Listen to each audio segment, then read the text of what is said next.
حنین کې یعنی دا یو غزوه ز خیم په اتم کال باندې د پیغمبر علیه الصلاۃ والسلام دوره چې به او د کېدو د سر لاندې به کې خودله ډډې ته به کې خودله دوره به د ځان نه مانځه کې نه لرې کوله. اسلام دا ښکلی دین دی. نن زمونږ د مسلمانانو سوچ غلط دی. نه انډیا خو او بعضې بدبخته خو لا دا خبرې کوي وی پنجاب باندې اوس راغله و بدبخته په خوله دا خبره څنګه راځي.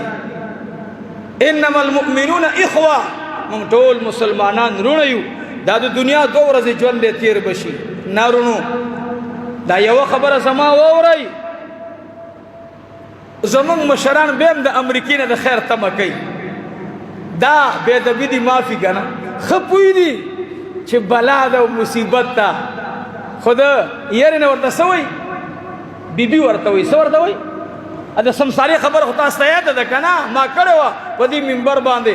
سمساره هغه سړي باسې ته نه ولې بیبي څنګه وي بیبي څنګه وي بله ښځه له غوسه راشي خدای دې تباه کا ښځه دې ځایمه او چې راشي نو بیا بیبي باندې ورځ څنګه تېره شوه ولېږه د دې بیبي خو دې سردار مات کړم کاڼې راواغوځه په دې سر یې وویشته چې ګوره ختم یې کړم درته. ښکرې دې واړوله سوچ ورته وروستو راغی چې لالا سره بسه کوي. لالا خو به نن غوسه وي